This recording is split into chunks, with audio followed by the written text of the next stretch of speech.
All right, man. We thank you guys for being here with us on this Tuesday night, wherever in the world you are right now.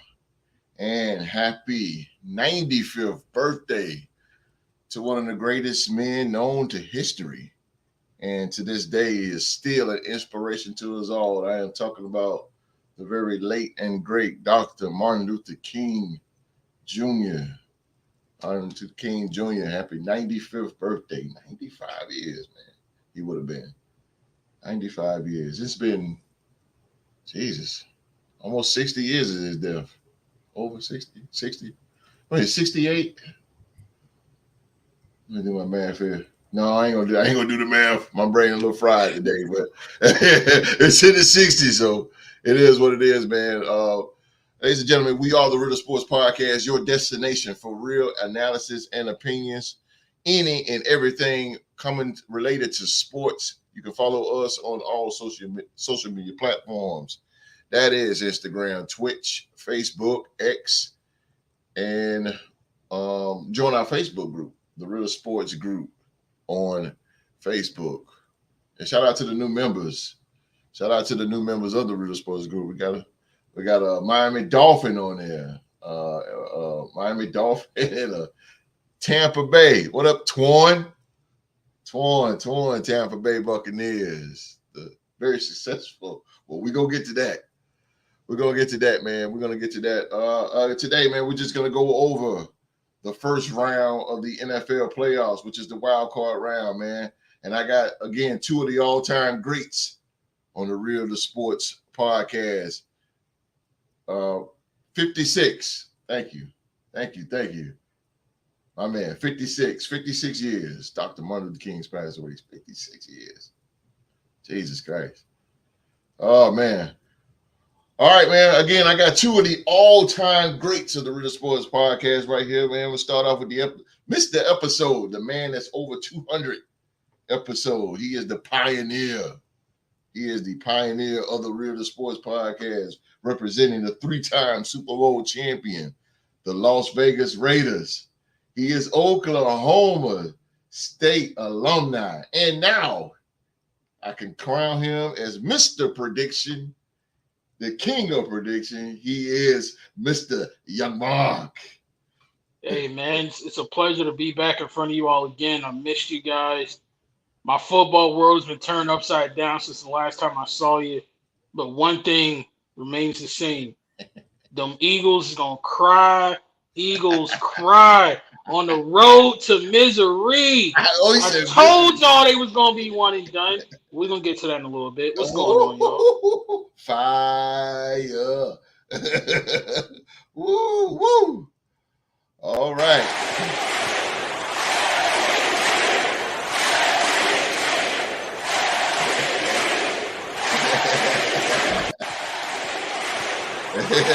Yeah. I know who he is. He is back representing the Steel City. And they are the six-time of them things, six-time Super Bowl champion, the Pittsburgh Steelers. He is the 2023 Real Sports Podcast MVP, the number one guy. It is a great day to be Deuce. Always, man. Appreciate that, host. I'm just saying, bro. Like, I don't understand how cats don't play hard in their respective sports, bro. To get those MVP chants, I don't care where they're coming from. They feel good.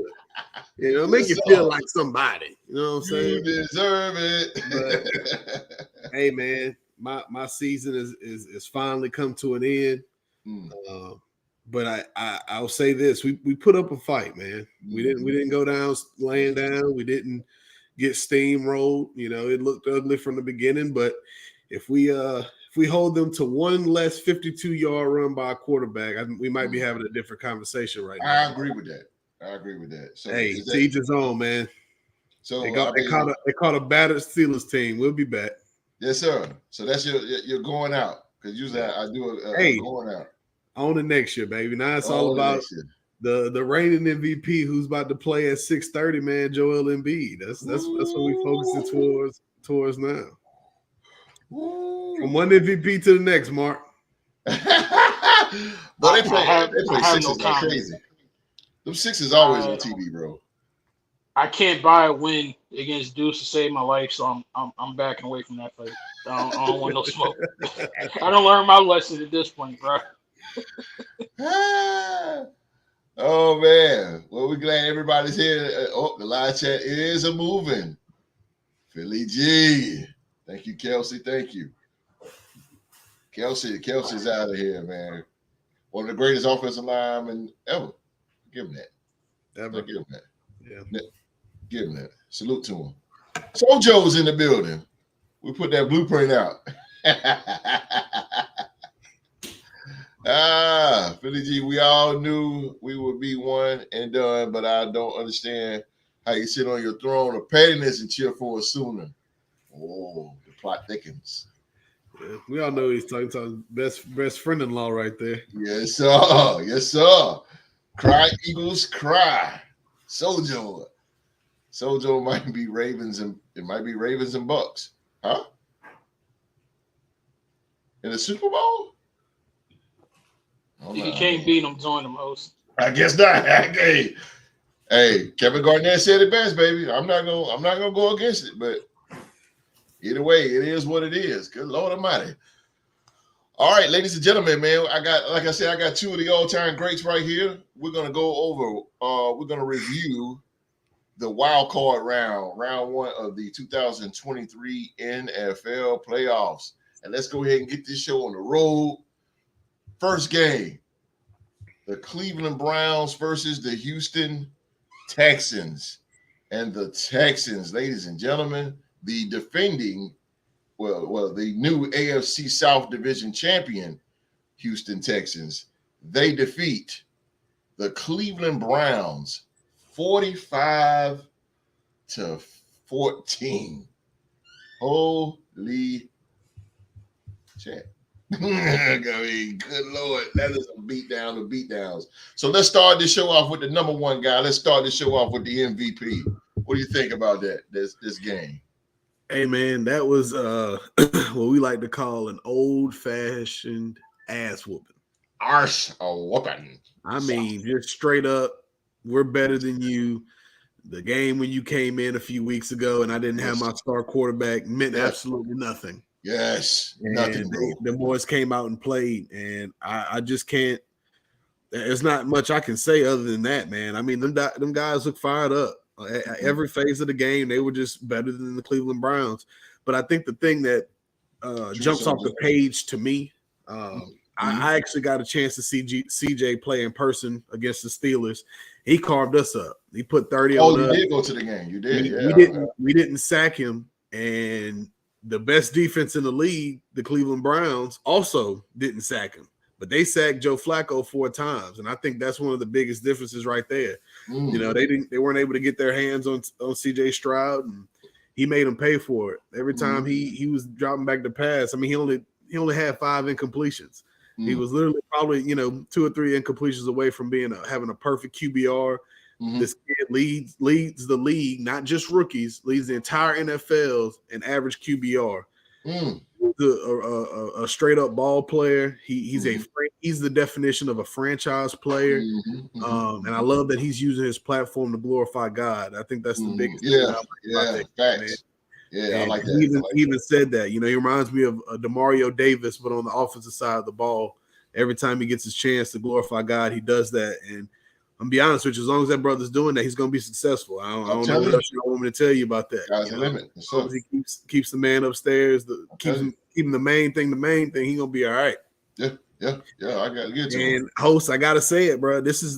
We got two brothers in positions that the NFL or just the world standards that say that we can't do well, and that's at the quarterback position and that's at head coach. Yeah, and them two cats are doing better than anybody in their respective position right now. Yeah. Miko Ryans is by far a runaway for coach of the year. Yeah, that kid is by far the runaway for offensive rookie of the year and maybe close to MVP status, depending on how you want to skin it. But the dude played amazing. I'm very proud of the Houston Texans. I talked a lot of trash when I was in that building early on this season. And if anybody watching this, I owe a couple people a terrible towel because I told them if they won a division that they could get one. So I guess I owe people a few of them. But that was just an old-fashioned butt whooping, man, from beginning to end. It was, bro. It was. You've been watching Cleveland for a long. I mean, that's your division rival. Have you ever seen Joe Flacco play this bad? Man, I mean, to be honest, they're kind of built similar to those successful years he had in Baltimore. It's not. I mean, Joe. Don't get me wrong. Joe's playing out of his mind. And I think it's more out of his mind because of how old he is. Because at the end of the day, what killed them this game and what he's done in the games he's played is he's turned the ball over. If he would have played all the games this year, he was on pace for 25 interceptions. That's just an astronomical number, and the two he threw were the difference in this football game, Yes, it was. And so I have seen Joe play like this. I mean, obviously all those years in Baltimore, all those battles between us and the Ravens, he's played some good ball. But I mean, Father Time doesn't lose, I mean, it's just about time. To me, this is a great ending point. Obviously, I don't think he thought he was going to win a Super Bowl this year. I know I didn't think they were going to win a Super Bowl. But to be able to come back and kind of, show New York, who wouldn't sign him, hey, I still had a little bit left in the tank. And he took them out on the way to doing this. So I hope he lets it go and it's finally over for him. I mean, this is a good place to end, in my opinion. Yeah. But Cleveland's going to find a way to beat Cleveland. I mean, they haven't given up. I think they averaged giving up 18 points a game, and they gave up 45. It's just kind of who they are. I mean, they find a way to F it up. And I love it. I'm going to be at home. I'm happy Cleveland's at home with us. That's all. I know that's right. And you got one last guy standing. Yep. One last guy standing. My man Drew to the game. Yep, Drew to the game. You should be in the live chat. He'll be in there shortly. Drew to the game. Missed episode. CJ Stroud was pretty much a unanimous, probably rookie of the year. Destroyed the Cleveland Browns by the score 45-14. Your take on that game, sir? Oh man, Deuce pretty much took everything I was gonna say, but incredibly impressed, and he killed it as he always does. This is why we have him on the show. But I couldn't be more happy for Houston. Like I said all year, and we said on the show, we felt like they were like a legitimately quarterback away from being able to do something. And God bless Lovie Smith for winning them that very last game at the end of the season and getting them the number 2 overall pick. Like how beautifully has that worked out for them? That's good. Yeah. They could have been stuck with Bryce Young and been in a whole nother conversation. But I'm happy for them. Like I've said before on this show, it's amazing how that team has the most success whenever they have a black quarterback. And like Deuce had touched on one too long ago, that we were told that black men couldn't play quarterback in the National Football League.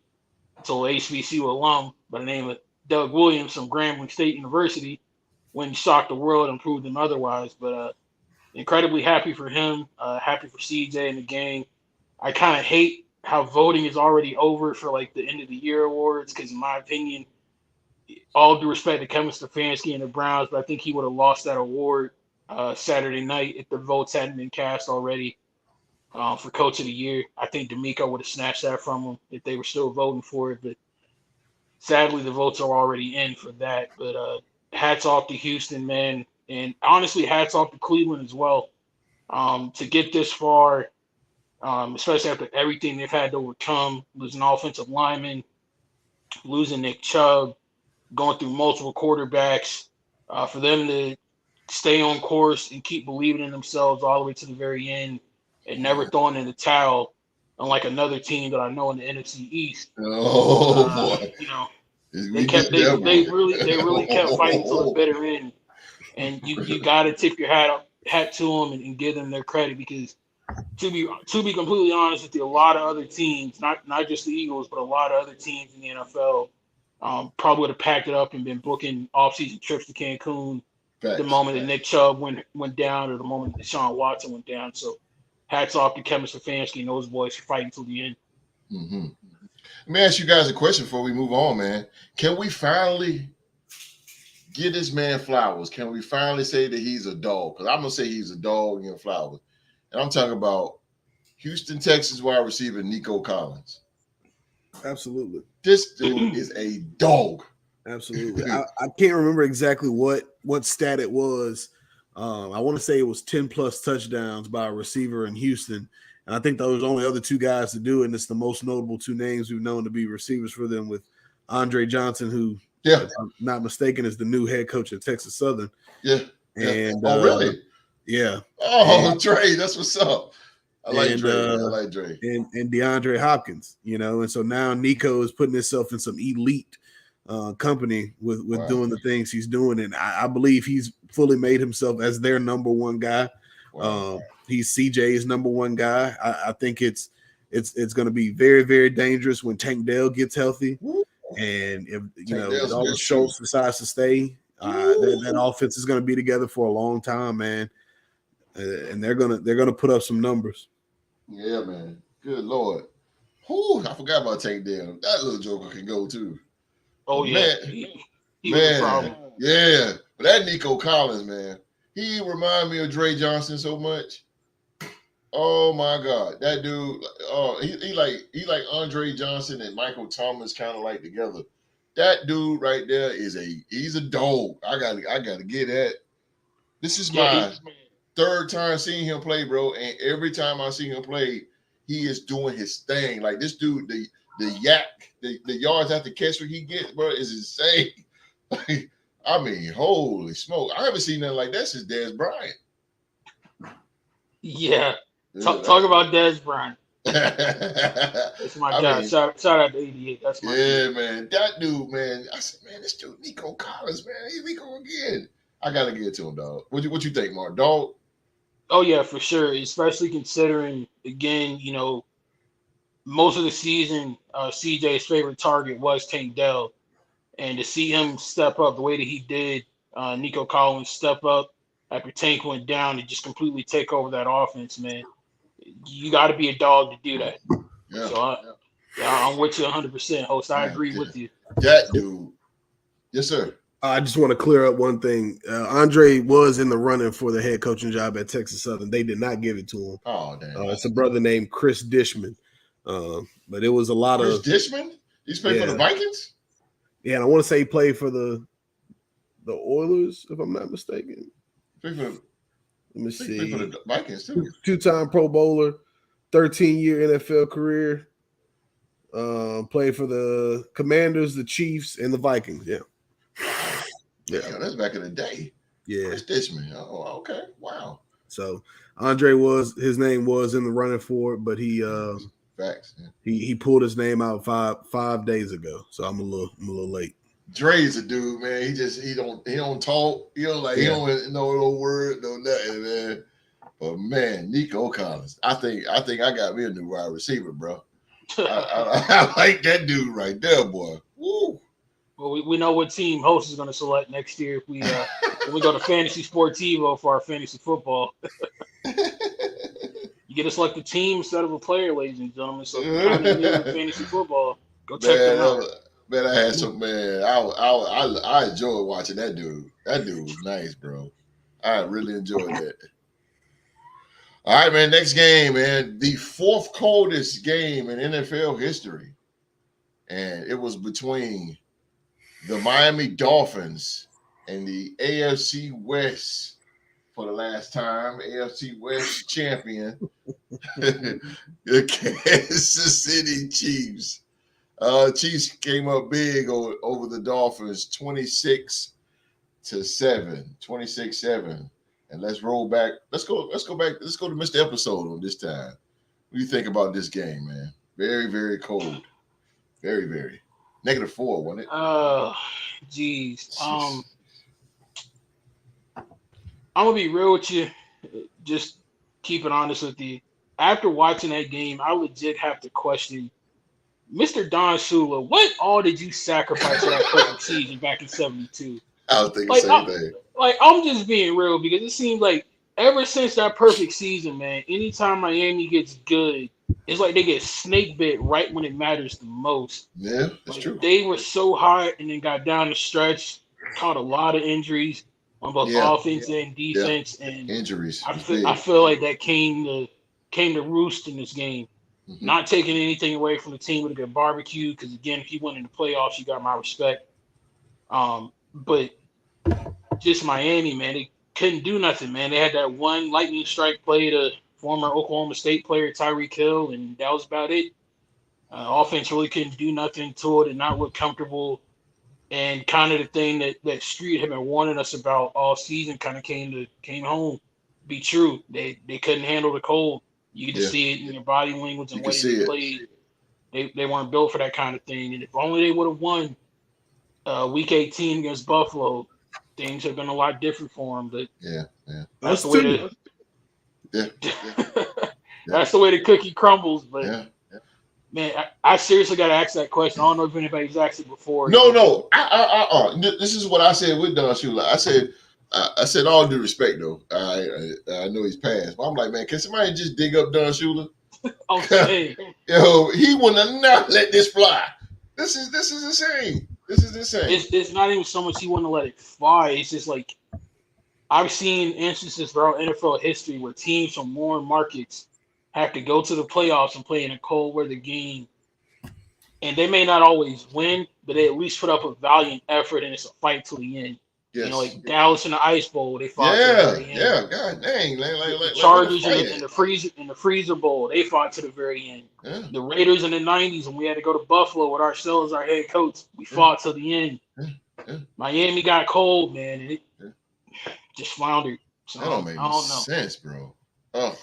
I do also wonder, you know, now that we're approaching the offseason, man, is Tua going to be that guy? Can Tua get them over the hump? You took my question. And snatch victories out of the jaws of defeat when they need it? That's kind of my new question going forward. Mm-hmm. Okay. Mr. MVP, what do you think about that game? Man,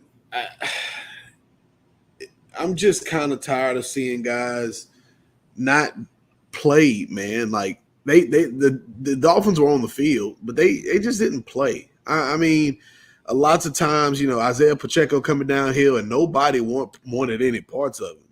You know, it's cats out here reaching, leaning the other way, trying not to tackle this kid. And I get it's cold. I understand. And I can't sit here and tell you I'm from South Louisiana. I ain't never played in nothing near -4, negative nothing. Because I just told y'all a few minutes ago, we shut the state down for being 19, 20 degrees. Okay. But at the same time, man, I saw cats like Jalen Ramsey, you know, reaching for people, you know, instead of bringing, you know, your helmet and your shoulder pads to the party. You just not going to beat these cold weather teams like that, you know. And as far as Tua is concerned, he didn't do anything I didn't expect. I'll be 100% honest with you. I think he was 0-4 before the game in games 40 degrees or lower, and it felt like it was -30. So I didn't expect him to magically become comfortable all of a sudden. You know, I mean, the kid's from Hawaii.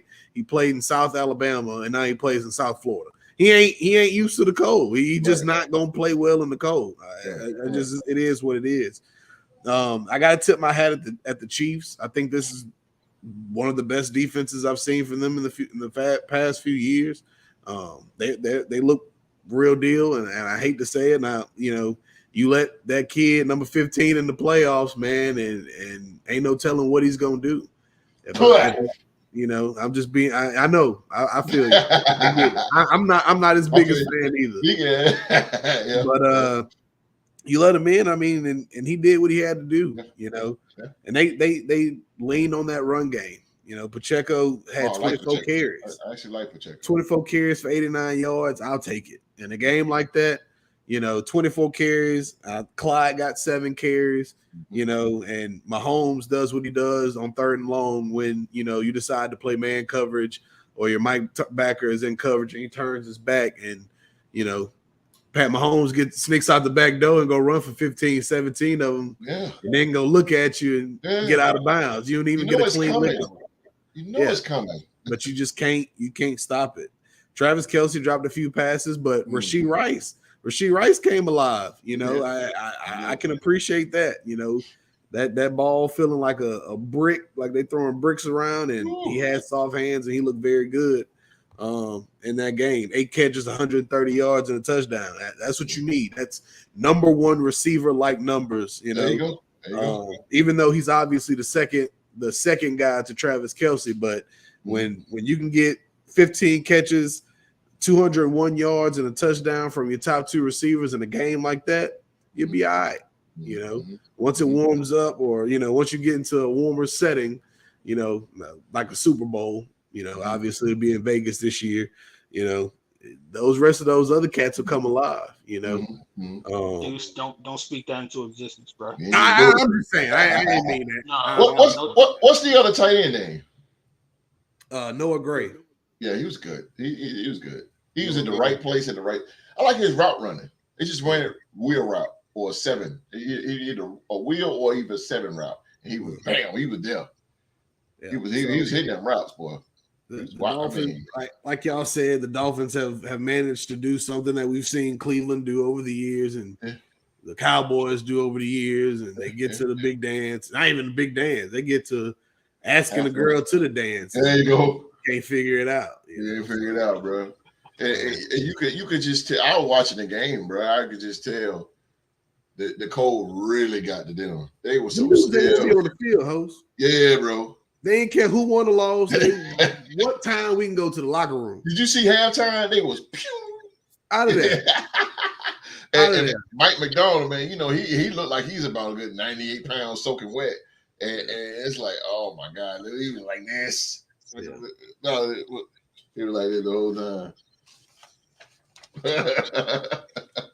I said, man, boy, I can understand the cold. I can understand, but like I said, man, the Dolphins of the old, you know, they played against the Jets and Buffalo and stuff when it was frigid cold, and they should have inherited that kind of mentality right there because now they're at home. And I was gonna say, I mean, they play against 3 cold weather teams at least once a year in the cold, so you have in-season practice against precedent. So me personally, I don't understand it. You know, what I mean? So that's my question then. You kind of took it, but is Tua the franchise quarterback going forward for the Dolphins, do y'all think? Respectfully, and I hopefully G is still in the live chat listening. Respectfully, I say no, because he couldn't even emerge as the unquestioned guy when he was in Alabama. He had to split with Jalen Hurts. They both had the strength that the other person didn't. And again, like when you are a quarterback in the National Football League, you got to have that clutch gene, and you got to be able to snatch victory out of the jaws of defeat in clutch moments when your team needs it most.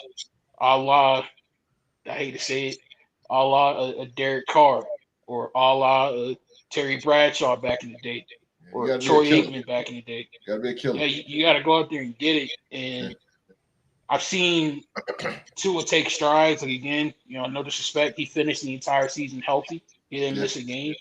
So now I just need for him to kind of take that same energy he gave Ryan Clark and apply it to the field in the fourth quarter. Yeah, I agree.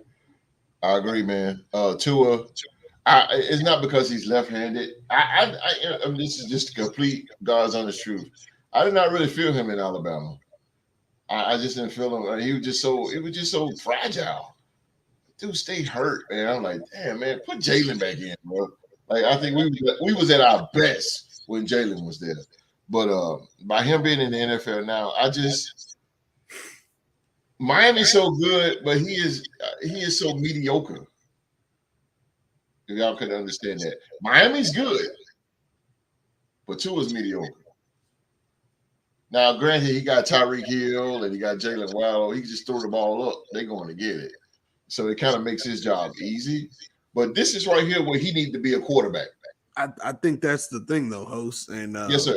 Instead of the quarterback making it easy on his receivers, it's the opposite way right now for Tua.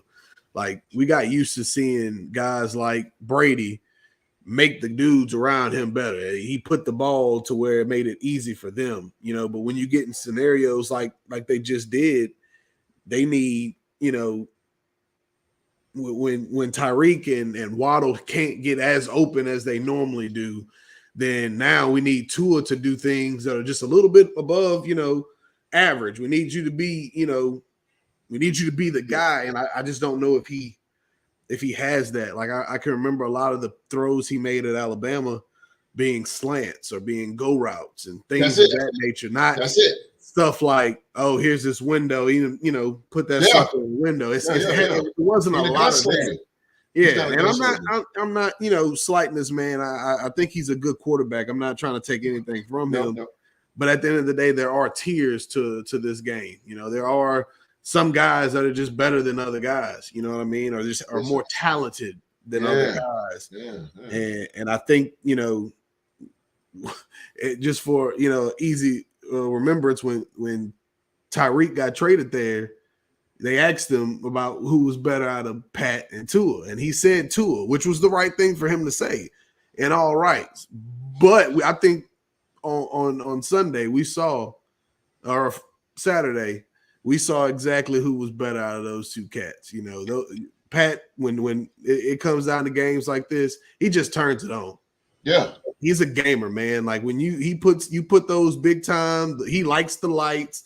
He likes all that kind of junk, man. And Tua's just a quiet dude, which ain't nothing wrong with that. He's just a quiet dude, kind of, chill out, and Pat turns up for those moments, man. And that's what you need. You need a guy with a little fire. And I hate that I'm about to say this, but that kid down in Tampa Bay is similar. I mean, he's fiery. Sometimes he's a douchebag. He has that kind of, when he was at Oklahoma, he had that kind of douchebag kind of persona to him. You know what I mean? But at the end of the day, his team fed off of it. That's all that matters. If his teammates knew if he got in a foxhole, Baker Mayfield was throwing them things to come out of it with him. That's true. And that's all I need. I need confidence Monday through Thursday, or Tuesday through Friday. You know what I'm saying? I need to know when things get rough, you gonna come up with me. Yes, I don't know if them boys think that Tua is gonna do that. I can't see it. I think the defense knows if they force a turnover, I don't know if he gonna go score. I don't know. I don't know if this turnover gonna be in vain. I know them boys in Kansas City know if they get 15 the ball enough, he gonna make something happen with. Yeah, he gonna make something happen. That's just what it is. So that's a fact. Deuce, you said something, man. You hit a net right on the head. Preaching, boy. He killed it. He killed it. And I couldn't agree with him more. In this game, this particular game right here, Tua, and it's not his game, it's not his style, but you need to come out of your shell right now, and you need to go toe for toe with Pat Mahomes. You need to go toe for toe with him. Like if not, that dude eat you up. And I personally, I hate when people put the quarterbacks against each other. Like, Brady was head to head against Manning and stuff like that. Because at the end of the day, they're not on the field at the same time. Right. But at the same time, it's a moxie about it. It's like, man, I'm the baddest quarterback that's gonna touch this field today, and you can't tell me otherwise. Yes, sir. Pat Mahomes believes that. Yes, sir. Baker Mayfield believes that. Whether it's true or not, he believes that every time he touches the field. I'm about to make Mark smile. Mason Rudolph believes that every time he touches the field. And they play like it. They play like it all down the field. They start to ooze this confidence that becomes contagious.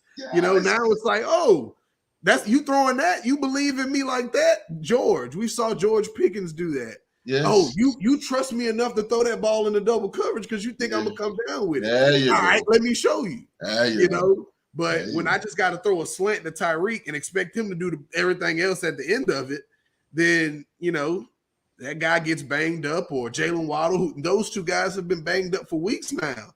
And you making it that much harder on them. Your run game became non-existent. You ran for 76 yards in the cold.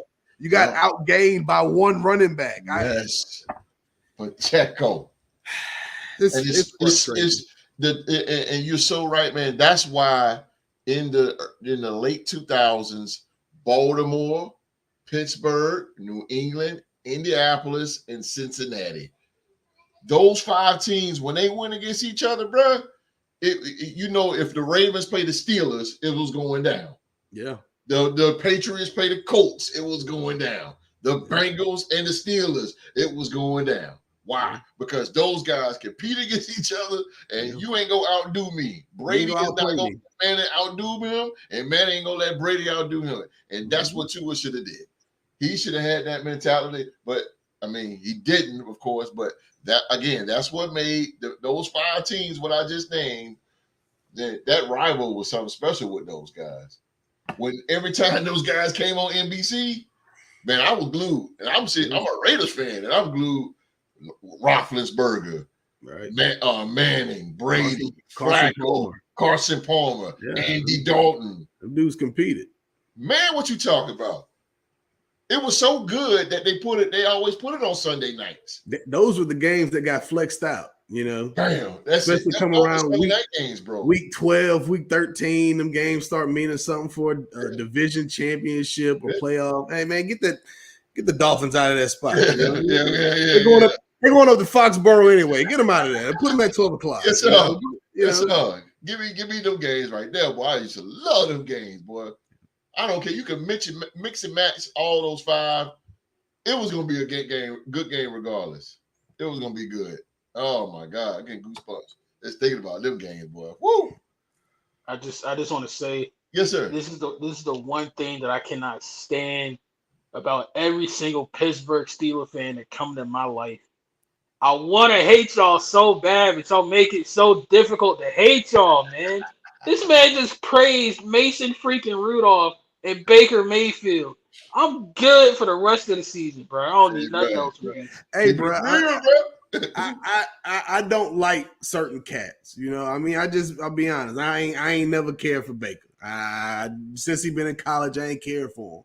But I'm gonna call a spade a spade. The dude went out there, and we'll get to it. Well, I give him his own time. We get to it. Okay, because he sure balled out this year. Yeah. I'm gonna give this man his flowers today. I always say with Baker Mayfield, he got the prettiest rollout. I like that bootleg he does. Oh my God, it's a thing of beauty when he do it. But anyway, oh boy, oh Lord, ladies and gentlemen, everybody, hold on to your seats. This thing is about to get a little nasty. Next game, we have the Packers of Green Bay.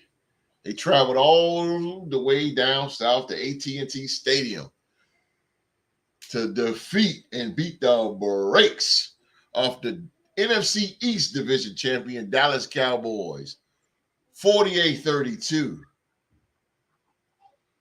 How we know who's going to start? Let's go back with the MVP. MVP. Jordan Love, debut. I mean, playoff debut. He went to Dallas. This is going to be great on his resume. But give me your thoughts on the game. Host, I'm be honest with you, man. At some point, this junk not funny no more. Yeah, bro, it's not. It's starting to get to the point where, like, I kind of root for the Cowboys. Yeah. Because it's like, how many times are you gonna do this? How many times are you gonna win? Oh, they talked. We 8-0 at home. We ain't lost at home in 16 games, and all this kind of junk in the first.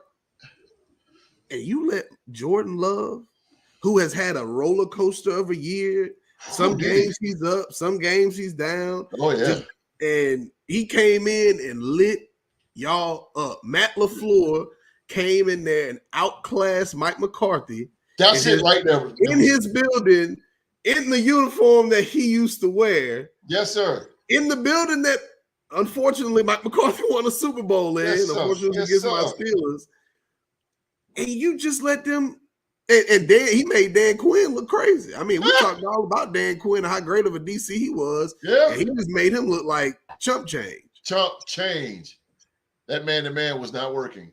That was absolutely embarrassing. He's stubborn. He just killed him. 27-0 in the first half at home in Jerryland. After you just cheated the Lions to get undefeated at home. That's what I'm saying. To steal this game up, and you come here and do that.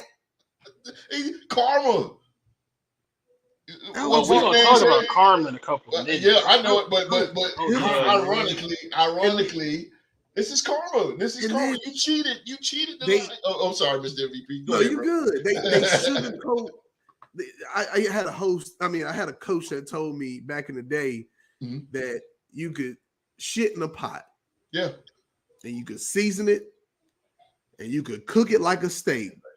At the end of the day, it was still gonna be shit. Yep, that's what the Dallas Cowboys do. Exactly. Because Dak threw for what, 400 yards? Oh, that looks great, right? 400 yards, and CeeDee had all these numbers, and you at home. Ain't did nothing. They did nothing but run up and down the field. That's it, bro. It's just pitiful, man. It's just sad. Let's put it like this, man. The Green Bay Packers got more playoff wins in that building than the Cowboys do. That is insane. 16 for 21, Deuce. 272 yards, 3 touchdowns, no INTs. That's damn near perfect game almost. Perfect. Holy. In Dallas? In Dallas. And then, if I'm not mistaken, some of you Cowboys fans, and this is what gets me. You guys tried to compare number 11 to Lawrence Taylor. Bro. That's go ahead. To LT from the dude who forgot he had a game, drove past the stadium, saw the lights on, then went in there and had 3 sacks. Come to Lawrence Taylor, the baddest dude to ever rush the passer. Boy, what you talking about? He was. Man, come on, man. Get out of here. Woo, he ain't the DPOY. He's not who you thought he was. Absolutely. Get them, boys. That's pitiful, man. And y'all wonder why we don't like the Cowboys. Y'all do stuff like this. Thank you. Because I had a rant early. It was like a month ago. I had a rant, boy, and I told Cowboy fans, y'all better stop. I told Cowboy fans, y'all better stop. It's okay to cheer for your team. It's a difference between cheering for your team and being a pain in the ass. Host, this is my last thing I'm gonna say. I'm yes, gonna tag my tag team partner in. Yes, sir. I was in Lids the other day. I was at the mall. Me and fiance walking around trying to look for stuff. I went in the Lids, look at a couple hats, see if they had some Steelers stuff. Around this time, stuff started to go on sale. I'm trying to catch you a nice little hoodie or something. Whoa, Deuce. Don't go to Lids, bro. Go to Fanatics. Go ahead, bro. So I tried to catch me a little hoodie or something. And it's a Cowboy fan in there, and he, talking to the lady and, hey man, y'all ain't got no Cowboy stuff. And the regular response from most people, especially in my area, is ain't nobody worried about the Cowboys. We ain't got no Cowboy stuff. I'm assuming this lady was a Saints fan. Just by region, right? Yeah. And he goes, oh, you gonna do me like that? Just for that, we go win the Super Bowl. That what she told you? No, that's what the man told her. That's what the Cowboys fan said. Just for you talking mean about my Cowboys, we gonna win the Super Bowl. Yeah, that's what my dad called putting the cart before the horse. You can't win a playoff game and you talking about a Super Bowl. Come on with it, Deuce. Man, I'm tired of it. Come on with it, Deuce. I'm tired of it, bro. Go ahead, Mark. Come on with it, Deuce. What up, D-Rec? What's going on, D-Rec? What up, D-Rec? In the New York Football Giants, there's one dude right there that is loving this right here. He is loving it. Let me tell you something about D-Rec. For 3 years straight, this man has called it. He has said the Cowboys got 3 weeks and they going home. And lo and behold, every time he say it, they do. Every single time, bro. That brother there, boy. Holy smoke! But I feel a rant induced, boy. I feel it.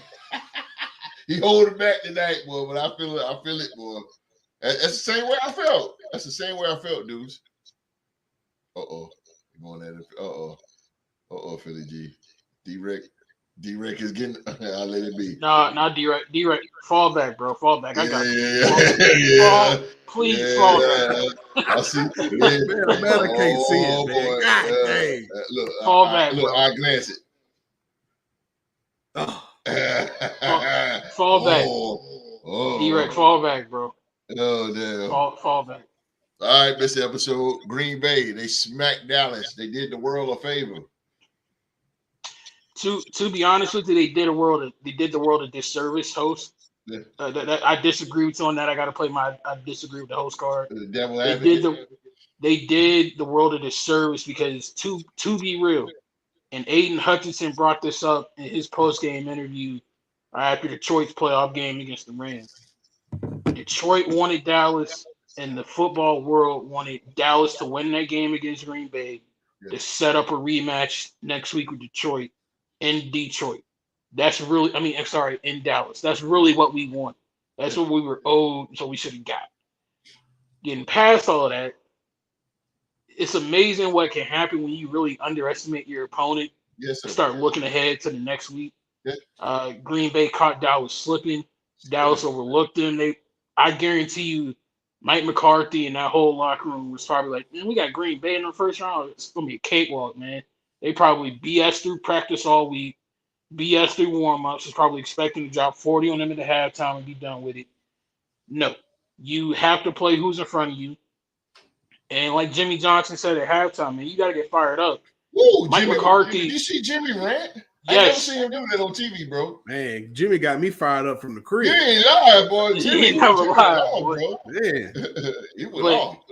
This is a horrific look, in my opinion, not only on the Dallas Cowboys, but on head coach Mike McCarthy.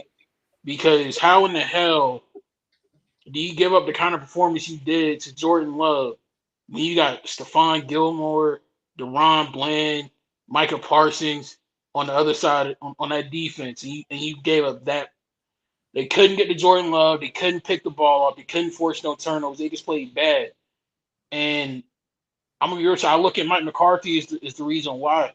Like, how do you not get your team fired up and motivated to play a home playoff game and have another chance to win a championship? How many years is the Dallas Cowboys gonna have 12 wins in one of the worst divisions in all of football? Especially after this year, I think y'all have earned the title worst division of football, NFC East. Thank you. Y'all literally win all these games against bad teams. Teams catch you slipping multiple times, and it's still not enough for you to wake up and realize, hey, we got to get our stuff together. D-Rec, I agree with you. They are mad overrated. I could not agree with you more. Mm-hmm. But I still put the blame on this on Coach McCarthy at the end of the day because, again, you had this team steamrolling, making everybody around the world believe, oh, this will be a Super Bowl year for the Cowboys. They're going to go far. The curse is over. And you get in the playoffs and you wet the bed like that. It's just not a good look. And truth be told, if I'm Jerry Jones, man, I think it's time to go ahead and rebuild. Dak Prescott's contract is up. CeeDee Lamb's contract is about to be up. Micah Parsons is falling off the face of the earth, and his contract is up pretty soon. Stephon Gilmore is about to be a free agent. Trayvon Diggs, I think, is coming up soon. I'm gonna be real. I think it might be time to start over and try to rebuild this team from the ground up because it's obvious that the team that you currently have just will not get over that hump. Either you get out coached by the other team, you have horrific clock management late in the game, or the team's just unmotivated when they get on the field. And to me, that's the ultimate offense. Like, I didn't play football at the highest levels or even get to the levels that Deuce reached. But as a former football player and somebody who loves the game, nothing irritates me more than seeing unmotivated players get on that field, on that national stage, getting to live out the dreams of billions of people around the world, and you have that great opportunity, you do nothing with it. And they scored a bunch of points in garbage time, but let's not forget, you were down so bad in a home freaking playoff game that the opposing team pulled their starters out of the game and put their backups in. And that's the only reason why y'all came back and padded that score because you were That's true. playing against second and third string players. Yeah, it would have been 48-0 probably. I'm saying, like, Yeah. in my humble opinion, man, Dallas, like I've said on this show before, thou shall not mess with the Oklahoma State Cowboys. You fired former Oklahoma State head coach Jimmy Johnson. You've been paying for it ever since. So you're getting what you deserve. Mm. But here's the thing, because D-Ray got a question for you, Mark, before I get there. This is why I get aggravated with the media ought to feel ashamed for themselves, because the media hyped up Dak Prescott so much, talking about MVP talks. MVP, he put up big numbers against teams under 500. Under 500. You put up 49 on the Giants. The Giants. Come on, bro. The same team that smacked the Eagles. But the Giants. You put up 49 on them. Well, you put up 38 on on the Commanders. Like you're putting up numbers on these sorry teams. Got to keep it real. I understand you have to play who's in front of you. That's true. Because Philly took that comment and ran with it for the last year and some change. But at the end of the day, if you're playing against bad teams, you're supposed to dominate. And you're supposed to be blowing teams out. It shouldn't even be competitive. Arizona caught you slipping. That should have been your wake-up call to get it together the rest of the year. You didn't do it. Say it again, Mark. If you're playing bad teams, you still supposed to what? Whenever you're playing against bad teams, you're still supposed to bring your A game, because at the end of the day, let me pause you right there, because I wish my basketball team, because we played Saturday, we won. We played a bad team. We beat the brakes off of them, 40-16. We beat the brakes off of them, and I got on them. I called timeout because they were playing sloppy. I said, just because they bad don't mean we gonna stop. Y'all playing sloppy. I got on them. But anyway, that's what I'm saying. The media ought to be ashamed of themselves, because they wanted they put Dak Prescott on a pedestal, and he's not ready for that pedestal. But to be honest with you, host, I can't even be mad at the media, because at the end of the day, the Cowboys have legions of fans. They're just like The Rock, Jeff Hardy, and Stone Cold. No matter where you go in the world, you're gonna run into a fan of that team. Mm-hmm. So because of their large fan base, they bring viewership. So the more you talk about them, the more you hype them up, the more Cowboy fans are going to be glued to your product. So from the media perspective, viewership is the name of the game. I get it. I understand. But to be completely real, if you watch the game film, what about Dak Prescott this season made you say he was an MVP? Did he have a prolific performance against the team this season? It wasn't consistent, bro. Did he take over a game? Did he pull victory out of the jaws of defeat? No. He wasn't even the best quarterback in the state of Texas this year. No. And that is a factual statement. That's not shade. That's not me being petty. That is a factual statement. And and what we seen Sunday, what we seen was Dak Prescott going back to what he normally does. See what I'm saying? He now Green Bay's not a sorry team. They're like right here. They're right here. They're in the middle. Okay, but you on a big stage now. You in the playoffs. Green Bay played like they had nothing to lose. They played fired up. They played motivated, and they rallied together and played team football. Green Bay played Dallas game, because Dallas is known for hitting you in the mouth first. Dallas usually 90% of the time they score on their first possession. Green Bay came out their gate. But seeing that host, that is mentality from head coach on down, though. Yes, sir. Because Matt LaFleur came into Dallas. They won the toss. Normally, they put their defense on the field. They defer, get the ball in the second half. He said, nah, we about to set the tone. And they drove the ball right down, and they scored. And, shout out to Aaron Jones, bro, because he played his tail off. I mean, he carved them boys up. 21 carries, 119 yards. I think he touched end zone twice, 2-3 times. That boy doing his thing, bro. That boy cut up, man. Yeah, he did. But Mark, I ain't gonna lie, brother. I gotta give it to you, man. You cut up on that one, bro. You preaching, brother. I ain't hear you tell not one lie. But like you said, if I'm Dallas though, the way forward, cut McCarthy. It is what it is with him. He just can't motivate your team. He can't get you over the hump. Yeah. If you're not going to rebuild, Get your Bill Belichick as the head coach. Let him take care of the defense. If you want to bring Josh McDermott in to be offensive coordinator, go ahead. Let him get the offense right, and then you might be able to do something. But you consistently, every year with McCarthy, even going back to every year with Jason Garrett, it felt like you had a team that on paper is really, really good. But when they get to the playoffs, the players look unmotivated. They get out-coached. They get out-schemed. Clock management is horrible. Like, all that stuff is correctable if you have the right man in charge. It ain't the players that's out, it's the quarterback. Dak Prescott putting that game on himself. Because when you a quarterback and you having a bad game, guess what? Your team go down with it.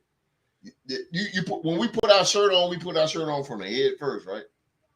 Quarterback the head. If the quarterback ain't doing right, guess what? Team ain't gonna do right. Dak Prescott blew that game. It wasn't Mike McCarthy. Now. He can't put too much on him like that. I think Mike McCarthy just called the plays. I think they gotta share a little bit of the blame.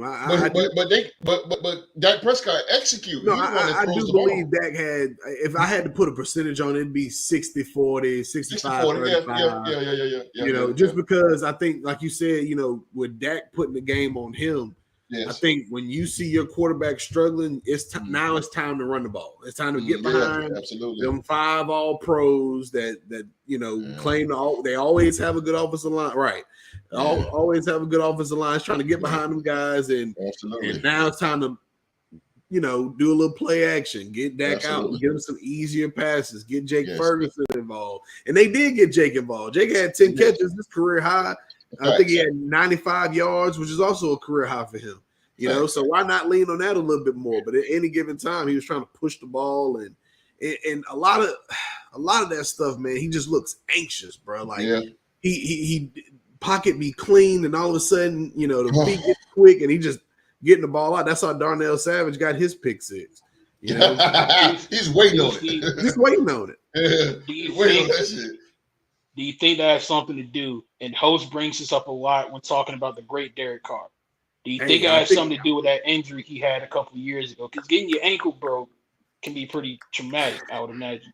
Yeah, and I had a buddy of mine ask me what happened. Why doesn't Dak run anymore? And that was my response. I said, bro, after you break your leg the way he did, you don't just get out the pocket and take off down the field. You just don't. It's just not gonna happen no more.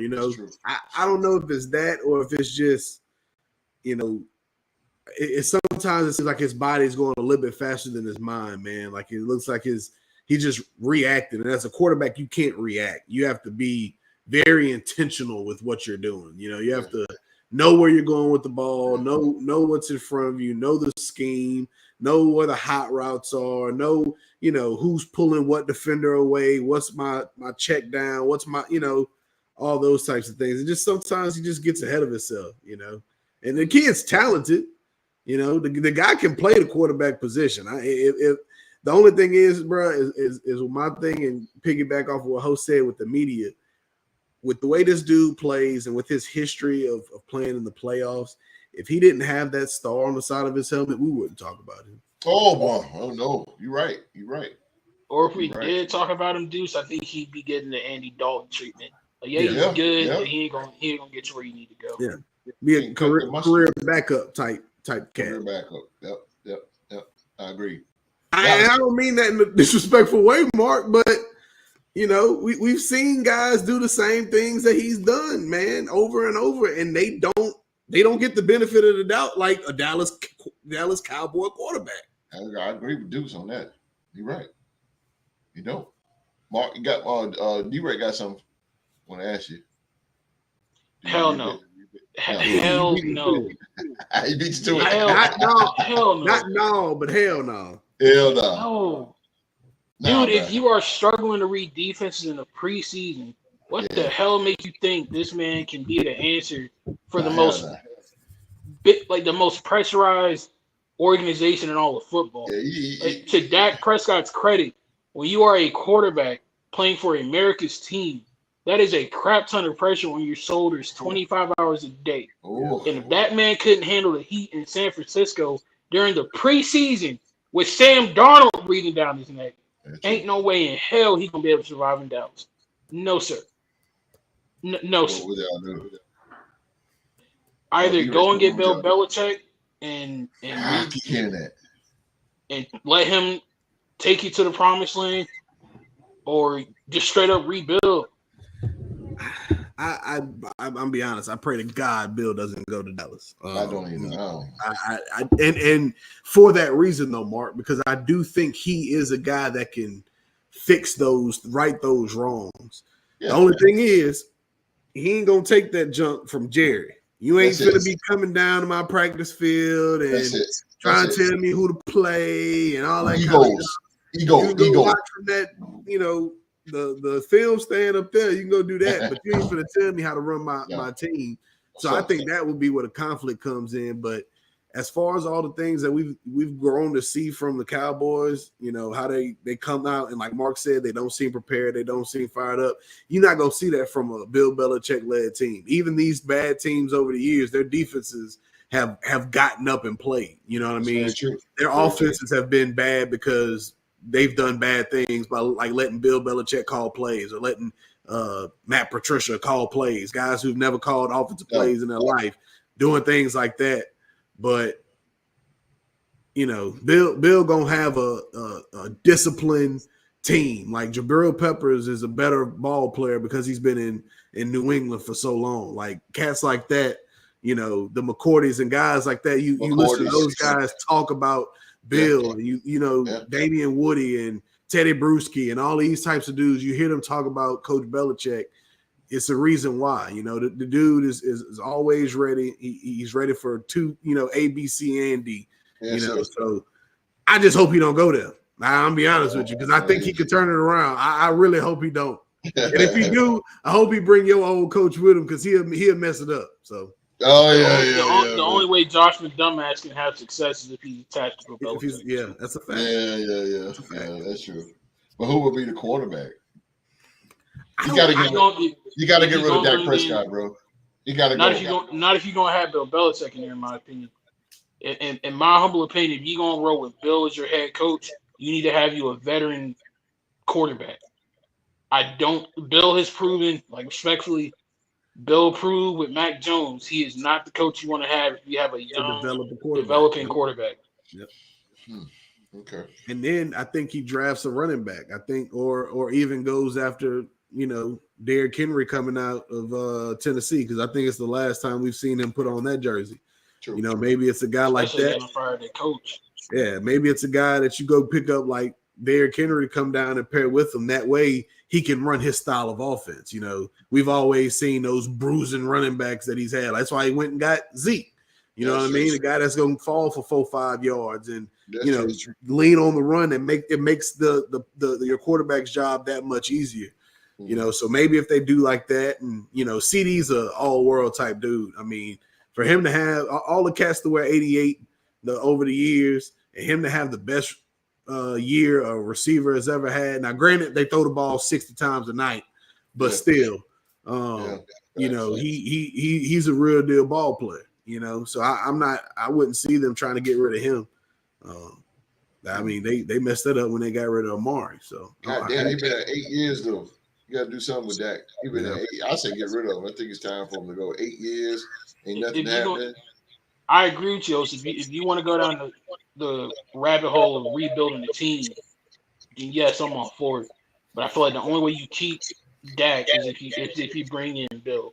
You get anybody other than Bill, I say rebuild. But if it's Bill Belichick, you gotta keep Dak. Yeah, you're right. One last question from D-Rex before we move on. Time here. If Bill goes to Dallas, do Jerry Jones give him complete freedom to run the team this way? He better. No. That would be stupid. You better. Respectfully, on a great name of Bill Belichick, Jerry Jones would be a grade A idiot if he gave Bill Belichick complete control of that team. One of the main reasons why the New England Patriots are in the position they're in now is because not only is Bill Belichick the head coach, he was also the GM. The dude is horrible in the draft. He's horrible at free agency. He's horrible at getting a staff together. Yeah, don't let Ask him Mac pick. Jones. Well, all right. So let me rephrase. I didn't. If it's GM, then no, absolutely not. For all the reasons Hell Mark no. just said. By complete freedom, I mean not him and Jerry and Steven being able to come down and what, like we've seen over the years, how they try to battle with coaches and tell them what they think should go on and things of that nature. Absolutely not. If it's being a GM, and the only thing I love about Bill Belichick in the draft, he was the only coach last year to select the HBCU player. So as long as he keeps doing that, he good with me. Facts. Yeah, let him take over in the later rounds, like rounds like 5 through 7. But no first 4, no. Yeah. Stay away from it. Stay away from it. Just keep him in order. We all agree with that. Just keep him in order. Whew. Next game, we got the NFC North Division champion, Detroit Lions versus the Los Angeles Rams. The Lions came out with a win, 24-23. This was a good game. So let's start off with Mr. Episode. What's your takes on that game? Best game of the weekend, in my opinion. All the storylines that we were hearing about going into the game lived up to the hype, if not exceeded it. Jared Goff getting to stick it to his former team, the team that got rid of him, the coach that traded him away, to stick it to them. And I think at this point, he's pretty much immortalized himself with the fans of Detroit, bringing them their first ever not only playoff game at Ford Field, but also their first ever playoff victory there too. I think he's immortalized himself with that Detroit fan base. Him and Dan Campbell were a match made in heaven, it looks like. Dan Campbell, no matter what that team goes through, they always come out on that field and they're prepared, they're motivated, they're ready to go. Hey man, the sky's the limit for Detroit, but I personally hope that they're not satisfied. Like, yeah, we made the playoffs for the first time in 30 years. Yeah, we won our first playoff game in God knows how long. Don't let the party stop now. Keep that party going as long as you can, because you really don't know how many bites of the apple you're going to get. Yes, sir. Ask people like Dan Marino. Yes. How often he got to go to the Super Bowl. Great point. So I think you ride the momentum. Go ahead, handle your business against Tampa Bay. See who you're going to get in the NFC Championship game and give every opponent you have from here on out hell. All that misery and all that suffering y'all took over the last 30 years, take it out on your next opponents the rest of the season. That year you went 0-16 and had the signs and the fans asking for Obama to bail you out, take it out on Tampa Bay. The years that you had Matt Millen as a GM and couldn't drive to save your life, take it out on that team in the NFC Championship game. And all that talk we used to hear about the curse of Bobby Lane and all them that cursed that franchise and said they'll never win again, take it out on that opponent in the Super Bowl. I really and truly hope that the Cinderella story does not end for the Lions, because they truly deserve it. If you're a Lions fan, that's how I know you love football. If you say you root for the Detroit Lions or the Cleveland Browns or the Raiders, I know you're a football fan. Yeah, I agree with the Lions, man. They deserve it. Yeah, they work. Go ahead. And tip of the cap to Sean McVay and the Rams too. People really did not expect anything at all from them going into this season. Hell no, they were 6-6, bro. They were 6-6. It was out. Especially after they traded away Jalen Ramsey, I really thought teams were like, well, this year's going to be a wash for them. But it proved a lot of people wrong. And had it not been for that amazing punt return from Tylan Wallace, they would have beaten the best team in the NFL. And who knows, what their record would have been at the end of the season. So hats off to Coach McVay and the Les Snead, because I ain't going to hold you. This is only like the second time I could think of in NFL history where a team is having this much sustained success with a lack of first-round picks on their roster, since my mans in Washington did it way back in the day with the over-the-hill game. Like, this is something historic, and I think those guys in LA deserve their credit too.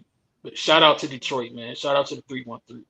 You sound like something. That's something Dan Campbell would say. We're bringing back all those things to replay in their mind, and yeah, that's definitely a good pep talk coming from Dan Campbell. Mr. MVP, what your takes on the Lions and the Rams? Yeah, man. I have to agree with everything Mark just said. The Lions have kind of, since they made their appearance on Hard Knocks a past season ago, I've kind of had my eye on them for a while. You know, there's been no secret with you guys. I've kind of grown to like them, and Come on with it, D-Red. And it's because of that head coach. It's because of Dan Campbell and their defensive staff. It started with just the drafting of Aiden Hutchinson and guy like that, and James Houston, a guy from HBCU, played at Jackson State, also played at the University of Florida. Just guys that are dogs. They might not be the Aiden is. I'm excluding guys that you might not consider the most athletic or most talented dudes, but they, like Dan Campbell said, we'll bite your kneecaps off. There you go. You know what I'm saying? Like, and them dudes believe that. When you got a safety like C.J. Gardner-Johnson who is reckless abandon. He don't care. He will hurt himself trying to hit you. Yes, sir. You got a guy like that. You got a guy like Alex Anzalone who's not the fastest, not the biggest, but plays assignment football and comes down and will knock the piss out you. That's true. Very true. Just everybody on that defense, I've kind of grown to love, and that Aaron Glenn led defense. I love that brother. I remember those two cats when they were down here in New Orleans. Yes, sir. Yes, as sir. assistant coaches. Yes, sir. And they believe everything that they say. The offense has just kind of come on along with it. Jared Goff said it himself. This city and this team and this coaching staff rebuilt him. And now they've put some real deal weapons around him. Jamison Williams, and you got Amon-Ra St. Brown, who's a top 5 receiver in this league. Yes, sir. And Sam Laporta, who's a big time tight end. You got 2 running backs. You got David Montgomery. You got Jahmyr Gibbs, who you just got out the draft. So now you're a very young ball club. Panay Sewell, guys like that. But they're all guys who fell into the system. They all believe what Coach Campbell is preaching, and that's big, man. It's Bill Belichick like. It's Mike Tomlin like. It's things. It's Harbaugh like. These guys believe their coach's philosophy, and they'll go to the end of the earth believing that, and they'll die for it. They'll die on their sword, and that's the most dangerous team you can play. These dudes, like Mark said, are going to give everybody who gets in front of them hell. I truly believe that they're going to Tampa has to come to them. Yeah, correct. Yeah. I think they're going to give Tampa absolute hell. I think they're going to give Tampa what they just don't want. I think it's going to be a pretty lopsided affair. Just because I don't think that they're going to be able to match up, player for player and talent. With Detroit, and going into that building, man, like Mark said, that team has been bad forever. That team hasn't been good in years. Like we remember Matt Stafford being there forever, and his first time playing a playoff game in that building, he was the away team. 31 years, 32 years since the last time they've been won a playoff game, and text messaging wasn't even invented then. Like I want to. People to put it into perspective how long that this thing has been in motion, how long these guys have been waiting, and how long this city has been waiting. They played a playoff game and brought all their stars out. Megatron was there. Barry Sanders was there. Eminem was there. Like, they brought out the stars because this team has been fiending for a win. It's like Cleveland when they were in their drought, or when, the Cubs hadn't won a World Series in forever. The Cleveland Indians, or now the Guardians, hadn't won in so long. This team, not only is this team chomping at the bit for success and for victory, the city is. And you guys, didn't get to experience Katrina and the New Orleans Saints like I did. That was a city that was fighting, the team was playing for not just the New Orleans Saints, but the entire city of New Orleans and the state of Louisiana. It's a different type of feeling when you got the whole state on your back. It's a different type of responsibility when the entire state is rooting for you. I'm not a Saints fan. And when those guys won that Super Bowl, I was running around my house like I was a Saints fan. Me too, bro. It's a different type of feeling, man. Them dudes they're dangerous, hosts. They're dangerous, and their coach Riverboat Dan, it ain't gonna be easy. I don't care who it is. When they play the 49ers, I believe that it ain't gonna be easy. It ain't gonna be easy. You might come in and you think you're physical, and that's who the 49ers are. They're a physical ball club, and that's what they like to do. They like to come in and punch you in the mouth on both sides of the ball. it ain't gonna be easy. They're not gonna lay down. They're not gonna get punched in the mouth and not be able to figure it out. They're gonna come back and they're gonna punch you back, and it's gonna be rough. And I'm very, very happy to see the Lions are in the position they are in. I've been rocking with them for 2 years now. CJ Gardner-Johnson being a former Florida Gator, bro, I want that jersey. So I'm excited, man. I really am. Jesus, this is like batting out the Babe Ruths. I ain't got nothing to say. That was good, Deuce. That man. I can't just. That was just from top to bottom, side to side, around and around. That was just spot on.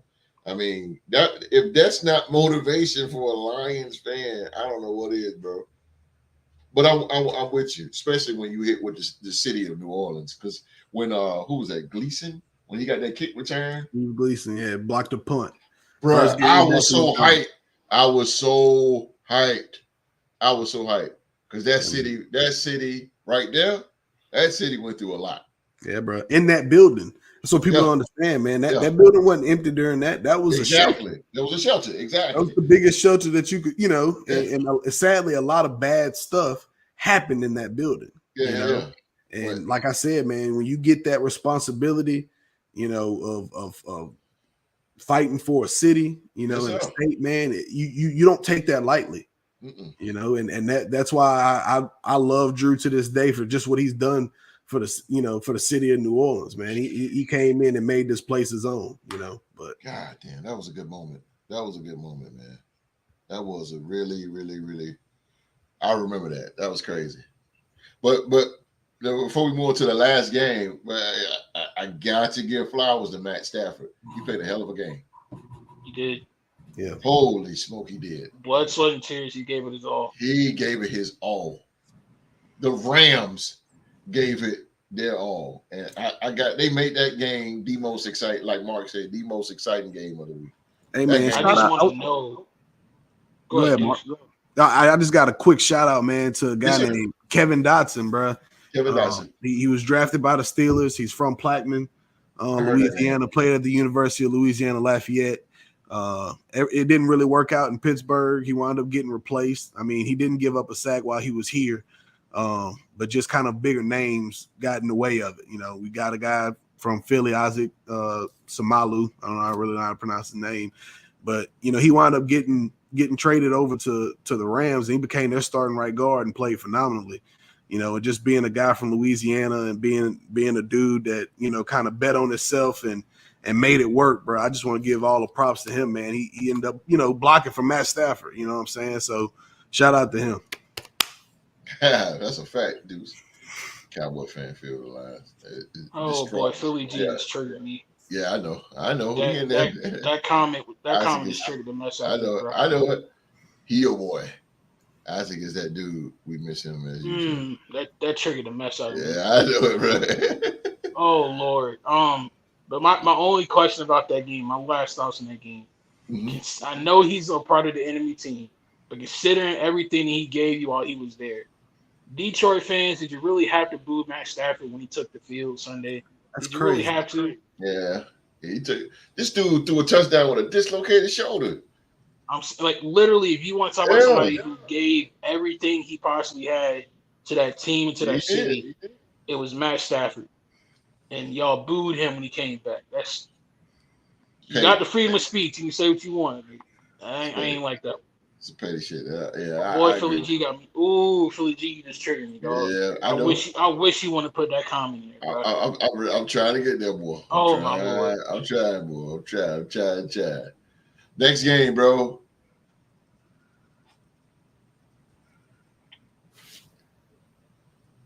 Yeah. You gotta get it to him, though. The Pittsburgh Steelers, they went down swinging as they were defeated by the AFC East Division champion Buffalo Bills, 31-17 in this game. Let me start in this here. I want to jump in this, man. I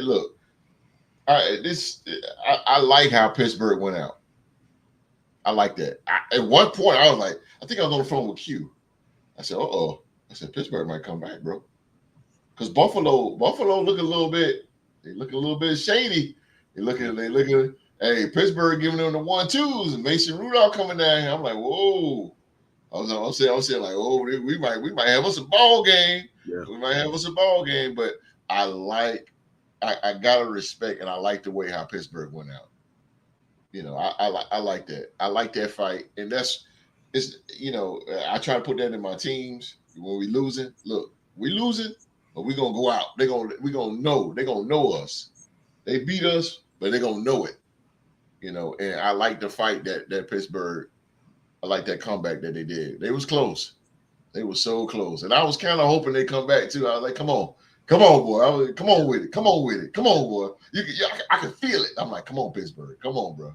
This would have been a major upset, bro. That'd have been so ugly, but unfortunately, they fell short. Deuce said his goodbyes to the Pittsburgh Steelers. Agree. I gotta give them respect because they went out like some G's, bro.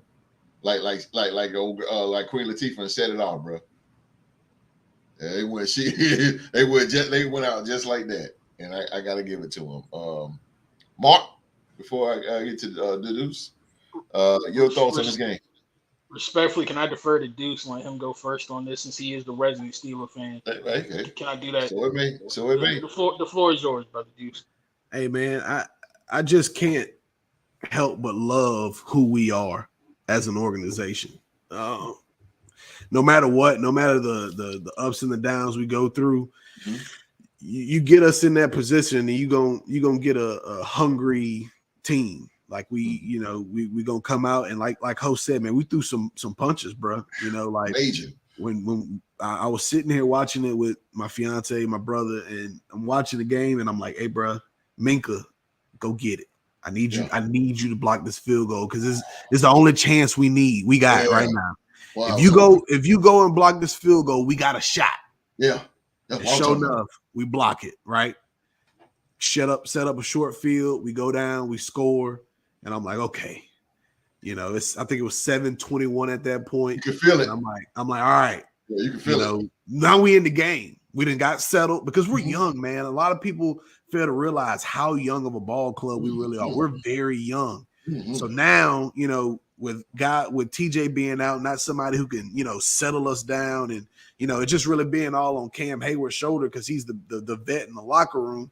And Cam, I think, has got to be about 2 years left in him. If I'm being honest, I think he's just getting to that point. It finally get us settled, and we played ball, man. After that field goal, I think we outscored them 17-10. 17-10, yeah. And so you just get this ball club, and we go into the half, and we make adjustments, and the defense looks good. And, barring a 52-yard touchdown that we let to a quarterback, at one point, I don't think DeMonte KZ wanted anything to do with him when he came down to tackle him. I'm going to be honest. I don't think he wanted to hit him. And even Minka, he slowed up because I think he thought that the tackle was made. Yeah. Or if Minka makes that tackle, and I think it was Khalil Shakir doesn't make that amazing catch and not go down and go score, or if Pat P makes that sack, that Josh Allen ended up running for a first down on, and put him back 3rd and 19, and we get the ball back. Those are little things that put us away from it. But at the end of the day, we threw bows, man. We threw punches. At one point, like you said, we had them boys staggered. They were kind of like, yes, sir. Like these dudes, man, they just won't go away. Yeah, they won't. Just won't give up. And you gotta put us under, man. And I love that about us. I love that about the Steelers. I love that about Coach Tomlin. I'll be honest with you. A lot of people were worried. I had a lot of people hit my phone today asking me, hey, think Coach Tomlin's leaving? And I'll be honest, man. Coach Tomlin said it when they were offering the LSU job. Ain't no better job for me.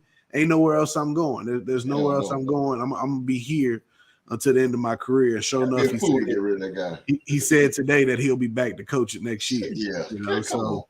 I mean, we're gonna run it back next year. I'll be honest with you, Buffalo, Lyric, if you out there watching, if TJ is healthy, and I know if was a fifth, let me start off with saying that because I don't want to think I'm making any excuse. But if TJ Watt's healthy, Quan Alexander and Cole Holcomb and my linebackers, and I'm not down to my third string linebackers. And Eric Rowe, guy that we had to get, out of free agency. If all those guys are healthy, I'll be seeing Drew to the game come this Sunday. Yeah. And he know, and I bet you if you ask Drew, he didn't want us to win that game. I know he probably did out of the love and the brotherhood that we've developed, but as a Ravens fan, them boys ain't want to see us. Yeah, bro. Because that'll be a dog fight. They ain't want to see us. We got their number, man. Lamar only beat us 3 times in his career. We know how to play them boys. Yeah. Now, are they a different ball club? Absolutely. I think they're gonna be very tough to beat, and I don't think it'd have been a cakewalk, but we'd have gave them hell. Yeah, that's what I'm talking about. We'd have gave them hell. So this right here was a dog fight. Yeah. This right here was. I said, man. I think, like I said, I was on the phone with Q. I said, man. I don't know if I ain't gonna say the words on here. I said, man, Buffalo ain't. Yeah. I said, man, Buffalo, they know when to give up the game. I said, man, come on, Pittsburgh, come on. I'm telling you, bro, you can feel it. Like, yo, I told Q, I said, Pittsburgh finna come back, bro. But this is why Mark has no other choice but to respect us. Due to the game, my guy. Due to the game. This is why Mark has no other choice but to respect us. As much as he doesn't like us, he just said on this show how he was talking about all these other teams who bow out and don't play to the end and, think about where they're going on vacation. That ain't never been the steal away, man. No. And it never will be. I don't care what coach is there.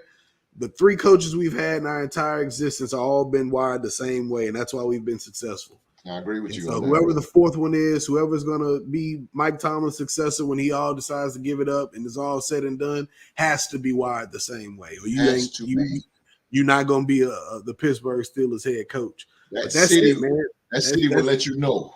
That's just who we are, bro. We are hardworking. That's who the town is, man. Yeah. Hardworking people, ain't been given nothing, and we just go out and take it. I took my hat to that game, man.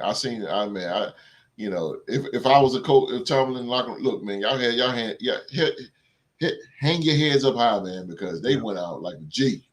Yeah, I couldn't be prouder to be a Steelers fan, man. I'll be honest with you. That's how you go out. That's how you go out. That's how you go out. You down your sword, and there you go.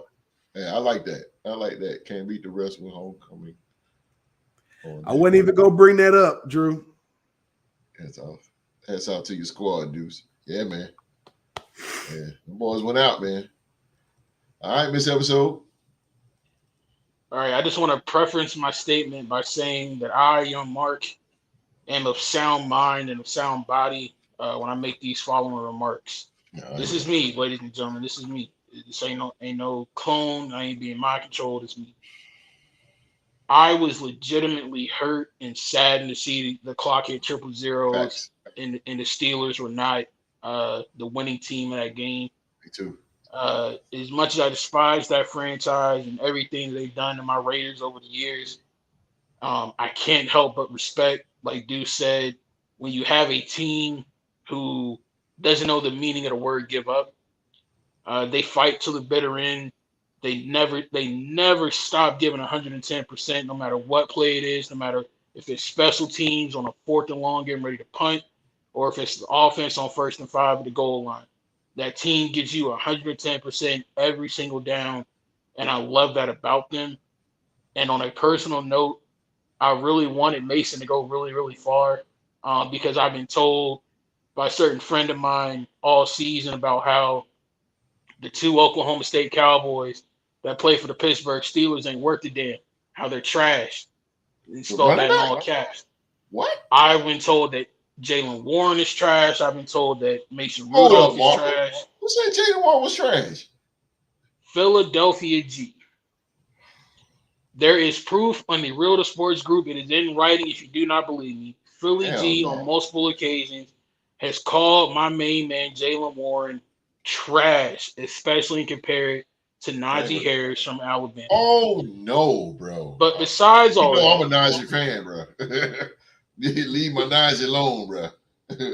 Having said all of that, I really am truly bummed out that they didn't really get to go far, because football is really good when teams like the Steelers win. because even though they win a lot and it gets on my nerves and I hate it, they always win the right way. They don't cheat nobody. They don't try to out scheme nobody. They just get on that field, line them up, and let their shoulder pads do the talking. And I absolutely love that about them. But the reason I wanted Deuce to go before me is because I have a question for Deuce. Deuce knows this team and knows his fan base better than anybody I've ever come across in my life. Nobody I've ever met bleeds black and yellow more than Deuce. So my question to you, Deuce, is this. Why in the hell do so many different members of the freaking media and even some members of your own fan base keep trying to get Mike Tomlin out of town? I don't understand it. And this isn't just an issue that's going on this year. I remember when USC, the University of Southern California, fired Clay Helton, people were trying to get Mike Tomlin to go take that job and leave the Steelers behind. For what? Mike Tomlin said there ain't a blank check big enough in the world that could get him out of Pittsburgh. You win every single year that he is at the helm. 17 seasons of non-losing records. Do y'all want to get rid of that? Do y'all really want to be like the Cleveland Browns and the Detroit Lions and the Oakland Raiders and have a different quarterback and a different head coach every 3 to 4 years? Do you really want to be going through that kind of football hell for the next decade plus of your life? No. You have a great coach. Take advantage of him. Hold on to him. Let him embody your city. Because I personally believe, in my humble opinion, all due respect to Chuck and my man Coach Coward, nobody really embodies that Pittsburgh spirit like Coach Tomlin. So my question to you, Deuce, is this: why the hell do people keep trying to get rid of that man? I'm gonna be honest, man. I've been trying to figure it out myself. I think from the media standpoint, I think you gotta have something to talk about. I think this is a headline that interests people. I think it makes people. I think it makes the views go up. And I think, especially with this coaching carousel we were seeing, this if Coach Tomlin was to leave and be a free agent coach, it would be by far the most star-studded coaching vacancies we've ever seen, with Coach Belichick, Coach Carroll, and then Coach Tomlin, and then obviously Coach Harbaugh trying to come from Michigan to come in, and then with Coach Vrabel being available. I think it just looks good. Now, to all my Steelers fans out there, and I want y'all to listen to me and listen to me well, the brother ain't going nowhere. No, sir. Now, if it's because, like I said, it's a brother, then you should figure that out on your own time. You're right. But this cat has done things that no one has ever done, being 17 straight, over 500 seasons. Unbelievable. Now, in my opinion, I think it's just a matter of some people just underestimate greatness. Mm-hmm. I think we get so comfortable in seeing something happen that, let's be honest, we go into next year, you believe the Steelers, unfortunately, are going to win 9 games. Mm-hmm. Before the season even starts, you think we're going to win 9 of them just because Coach Tomlin is there. Mm-hmm. It's the same thing that we've seen with LeBron. When LeBron has a subpar night, he scores 15 points, or he scores, let's use 20. He scores 20 points. You're like, man, Bron lost a step. Yeah. It's cats that, I remember when Giannis scored 4 points in one game, and played a quality amount of minutes. Yeah. But we get so used to greatness and we become so comfortable with it. When we do see something that looks normal, then it's a problem. Yeah, absolutely. And so 10 wins and everybody's like, what the hell going on? We done lost it. Yeah. And his teams, Houston, they win 10 games, 10, 11 games, and they loving it. It's teams all across this this league that we love that wouldn't even fathom getting to 10 wins. Facts. You know what I'm saying? We all remember the Lions that went 0-16. Mm-hmm. You know what I'm saying? But that's the Browns. The Browns. We remember all those days, but I digress. The brother ain't going nowhere. We've been successful with them. It's only been 3 coaches in the history of this, beautiful organization that I've grown to love, and it ain't changing no time soon. Yeah, that guy, and from Raiders fans to a guy named Arizona to Los Angeles Rams, the Chargers, to Buffalo, all over the league, man. That's one guy right there that you respect. That's one guy right there that you respect. I'm telling you, if you had to replace Roger Goodell and Mike Tomlin was or in that selection of picking a commissioner, he will get the job. I don't know about that one, bro. I don't think Tomlin can take all that crap from the owners, though. It's an example. It's an example. Not real, but it's an example because what I'm saying is people love and respect that guy. Yeah. Integrity, man. He's just a man's man. Yeah. Respect the guy. Yeah. By the way, if Coach Vrabel doesn't get a head coaching job and he wants to come get on the staff by the team that drafted him, and he want to come on back to Pittsburgh, we love to have him. That'll be big. Why not? Just doing my fair job of recruiting. Hey, you nothing wrong with that, brother. That ain't a bad idea. Is campaign for number 2 to get the starting job going in the next season. That's really what you should do. I'm gonna be honest with you, Mark, and you probably haven't heard it because you're not in that circle, man. But sadly, it's already rumblings that I'm hearing that Kenny's already the starting guy for next year. Kenny's gonna be all right. I understand that, host, and I like Kenny, quarterback coach. But Kenny, this allegiance we have to this guy because he's a homegrown kid, I understand. But at the same time, we can't make up for Dan Marino. No, sir. We just can't. It's over. It happened. We didn't draft him. It is what it is. That's right. That's right.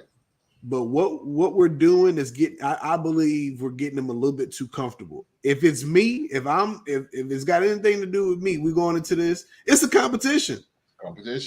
He looked better than you. Point blank, period.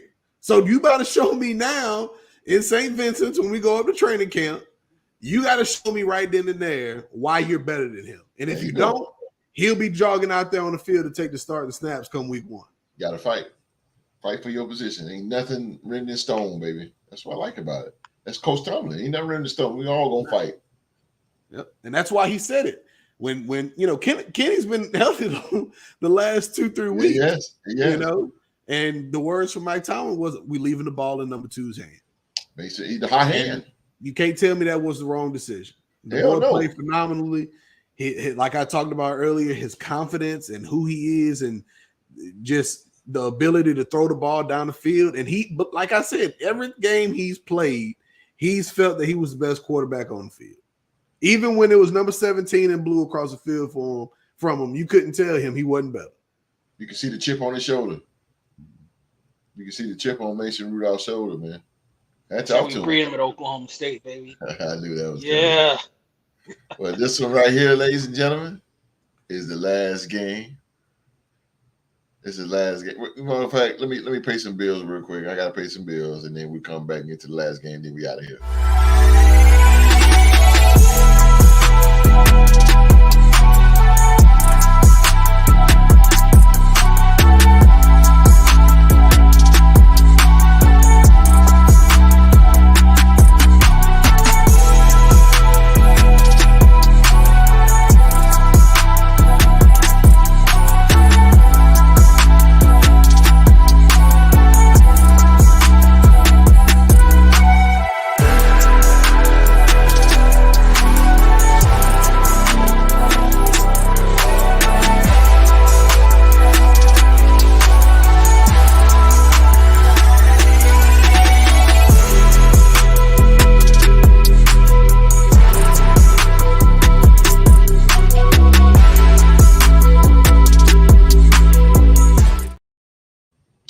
Show is sponsored by Van Powers, Fanatics, SeatGeek, Sportsline, Fantasy Sports Evo, and Amazon Music.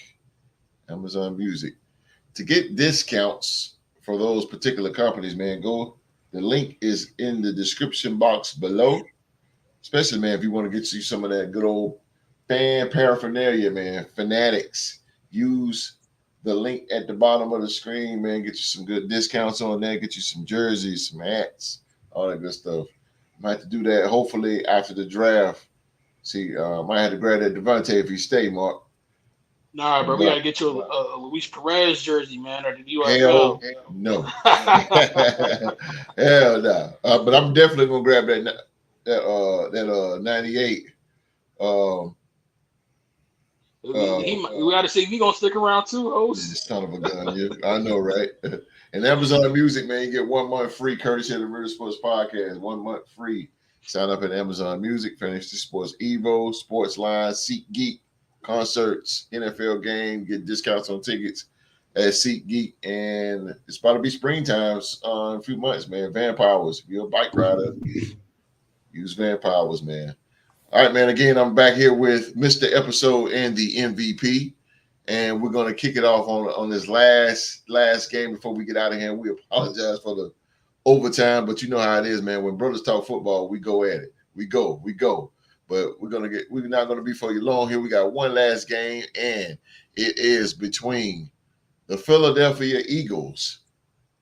They went against the NFC South Division champion Tampa Bay Buccaneers, and the Bucs destroyed the Philadelphia Eagles by the score of 32-9. 32-9. And Tampa Bay advances on to the second round to play the Detroit Lions in the division round. I'm going to give it to Dukes first, and then I'm going to let the MVP go first, and then I'm going to let Mark do his thing. Lights, camera, and action. Go ahead. In the words of every Southern Baptist preacher, I won't be before you long. Won't be before you long. Because my brother down there is chomping at the bit. Boy, he's ready. And I'm ready to let him off the leash and let him go. But I'll be honest with you, man. I was one of those people who kind of just figured that the Eagles would figure it out. That they would wake up and realize that they were, as Philly G loves to remind us, the reigning NFC champs, which I didn't know that you get a ring for. So I figured that they would realize that they did that last year and would put up a valiant effort and go out there and play ball, and that just didn't happen. I mean, the secondary has looked poor all year, and that hadn't changed. They look bad. But I'm gonna just get into a little home stuff, some stuff near and dear to my heart. Trey Palmer, Kentville, Louisiana, baby, top of the parish. Hey, right there in the 985. That's how we breed them. All right, 52-yard tutty. You know what I'm saying, to the crib, and then you already know on the other side, Devontae Smith, 8 catches, 148 yards, 985, also the top of the parish. Okay. Them boys been competing against each other since they was kids, man. And it's beautiful to see, bro. It's beautiful to see cats from my parish, and from my home. A little parish, and my city is much bigger than theirs. And them boys made it out, and they're doing phenomenal things. They're being able to provide for their families and been able to let kids from the places that I grew up and the places that I frequent, let them know that anything's possible and that they could do whatever they want to do. And it don't even have to be just sports, but just seeing a guy from your town doing the things that they're doing is beautiful. I'm not even going to get into the full football aspect of it because I know my brother, young Mark, will take care of that. But I just had to say that, man, 2 cats from the 985 playing playoff football at the same time, man, it did something to my heart, and I love to see it. Yeah, man. And you should be proud, brother. Yeah. You should be proud of that. That's coming from hometown, man. That's homegrown love right there, homegrown, man. Them dudes, that's homegrown talent right there, man. I can't say they from Hammond. I can't say they went to my high school, nothing like that. But Hammond and Amite are one of the oldest rivalries in the state of Louisiana. They played a lot of games. And, these past 2 years, we've been able to get the edge against them. So I've been proud of that. So shout out to the 985, man. That must be the big game, the big rival. It used to be back in the day, host. Now it's Ponchatoula, where Tajay Spears on the running back for the Titans. It's where he's from. That's our biggest rival. We're both district opponents. We play each other the last game of the year every year. Unfortunately, I went 0-4 against them in my high school career. They were very tough when we were playing against them, but we put a whooping on them this year too. So my Hammond Tornadoes are doing their thing, and it's all coming back full circle. We about to be back on top of the pairs like we used to be. So let's go, baby. Let's go, tornadoes. Mark. I know, right? Mark. Get him. Oh man. So oh boy. Put this down. let's go back in the time machine for a little bit, shall we? And just for the record, this message isn't just for my best friend-in-law, Philly G. I am talking to all Philadelphia Eagles sports fans within the sound of my voice. So just want to lead with that. January of 2023, NFC Championship game. The Eagles advanced to go to the Super Bowl. They beat the 49ers in the NFC title game. And they were bragging, talking cash shit, like they had just beaten the brakes off of the Dallas Cowboys in the title game. And I told them, sit down, be humble, like Kendrick Lamar. You beat a team that had no quarterbacks. Literally, both of their quarterbacks were hurt, and literally all they could do was run the ball. But y'all were bragging, popping champagne, throwing parades like you just beat the 85 Chicago Bears or something. I told y'all, be humble. Karma is going to come back to get you. Karma has gotten them so good, and now that I'm looking back at it, they were worse even last year as well. They were trash last year. They were trash this year. The reason I say all of that, you got lucky last year. You made the playoffs. You beat the trash NFC East. You got to the playoffs, and the only quarterbacks you had to face were Daniel freaking Jones, a hurt Brock Purdy, and Josh Johnson, who's literally been with every single professional football team known to man. You talk cash like you just beaten the 85 Chicago Bears and the 1972 Miami Dolphins. You didn't want to be humble. You went to the Super Bowl, played against a legitimate quarterback, and you got beat. Refs, field, all that excuses, BS, be damned. You got to the Super Bowl and you got beat. You go into this season, you struggle to beat the New England Patriots. How did their season end up? They just fired their head coach. You get your ass kicked by the Giants on national TV. You barely get past Washington, not once but twice. And your Dak Prescott being a shoe size too big away from being swept by the Dallas Cowboys this season. Worst of all, the San Francisco 49ers going to your crib on national TV after y'all was talking mad shit about how y'all beat them in the NFC Championship game. And what the hell did you do? You get the brakes beaten off of you on your home field on national television. And then you have the nerve to sit here and coast to the playoffs. You made it. Congratulations. Not a lot of teams going to make the playoffs. You made it. And what do you do again? You come out on the field completely unmotivated, uninspired. You're playing football that not even Pop Warner kids will play. Trying to freaking arm tackle everybody, not getting home to rush the passer, not being able to do diddly poo squad on the offense outside of Devontae Smith. You look like trash. And that's exactly what the Philadelphia Eagles have been the last 2 years. Grade A trash. The only reason why people like the Philadelphia Eagles is because the trash can is shiny and it look nice. But on the inside, it's still trash. You have no fire in your organization, no culture. You have Matt freaking Patricia calling your defense, bro. What made you think Matt Patricia was going to be a good defensive coordinator? Did you not see what the hell he was doing in Detroit? Did you not see what he was doing his last couple years in New England? Hell, did you not see what he did to Mac freaking Jones last year? And you still want to make him your defensive coordinator. You lose your offensive coordinator and your defensive coordinator for a reason. It's funny how when those two left, they went to two teams who are at the bottom of the league. And what happened? Arizona, they beat Dallas. They played every single team in their schedule tough. Oh, by the way, they went into Philadelphia this season down 20-6 at halftime and still came back and beat y'all ass.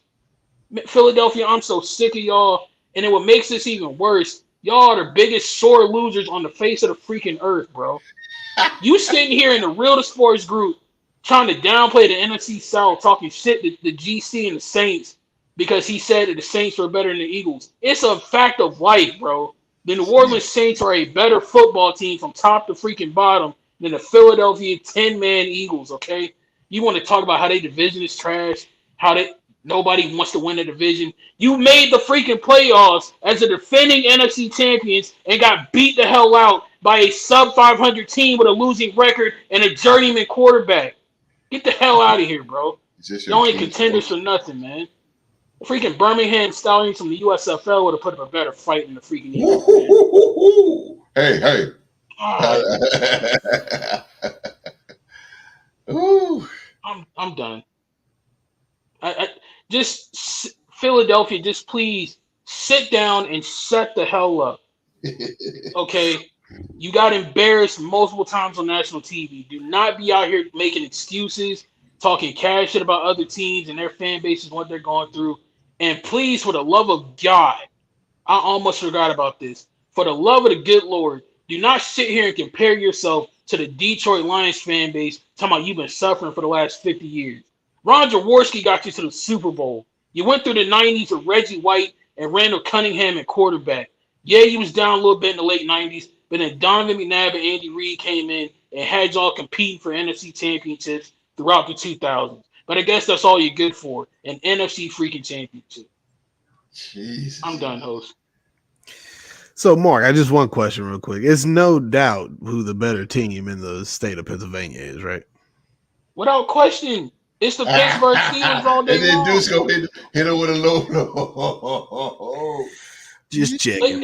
It's without question. Like, we literally just sat here and talked about it. There ain't no way in hell a Mike Tomlin-led team is going to go out there and just lay down multiple times in the same season, especially not in the goddamn playoffs. Oh, hell no. You literally had dudes arm tackling. You have a chance to win a championship. You made it to the playoffs. Play like it, bro. Get fired the hell up. Jason Kelsey just freaking retired. Use that as motivation to help you go out there and give 110% effort instead of planning for your vacation in Cancun, bro. Philly G, Mark, right, bro. It's one thing if y'all would have just taken the L's or taken that NFC Championship game and been humble about it, or if you are going to be upset and be fired up, criticize your team. Don't come out here talking mad shit like you the king of the world and then also had a nerve to sit there and take shots at other people's fan bases. Baker Mayfield just kicked your butt, and now you're hoping that he goes and gets destroyed next week. It ain't his fault he got a team around him that actually is motivated and wants to play professional football. Get out of here, bro. Eagles of old is gone. Yeah. I mean, again, man, when Mark said Philly G that y'all ain't got no balls, I mean, this game kind of proved it, man. The tackling was just terrible, bro. This is terrible. This is like a good defense. I mean, good defensive line, and just the tackling was terrible. I see, man. I can't play football. I'm not a football player. I'm an X and O guy. Give me a clipboard and a pen, I'll beat you there. But I can't beat you on the line of scrimmage. I can't do none of that, bro. But I can damn tackle better than that. That looked like when we had Paul Gunther. Like that was. This team was just Well, Philly G though, and not just you, because I know an Eagles fan. Real quick to wrap this up. I know an Eagles fan I went to high school with, man. Levan, that's my dude. On the team together, basketball, high school. That was my dude. But he an Eagle fan, and he be coming at the Raiders all the time. But I gotta tell him, bro, this right here, it's how to humble you. It's how to humble you, right? I guarantee you it's not. Because you all offseason, he's going to be talking about how Jalen Warren is trash, how the NFC East is the best division of football, how we got lucky that the Eagles were hurt and didn't have all their star players, and how it's the offense's fault because they ain't got no coordinator, or else the defense's fault and everybody else's fault but the Eagles organization. Yeah. Yeah, man. Kenneth Gainwell had half the yards Jalen Warren did. But Jalen Warren is trash. They're both the second running backs on the team. Crazy as hell. I didn't compare him to the number one because that would be unfair. So. Crazy as fuck, man. That dude is nice. He actually has 100 less yards this year than Kenneth Gainwell has in his career.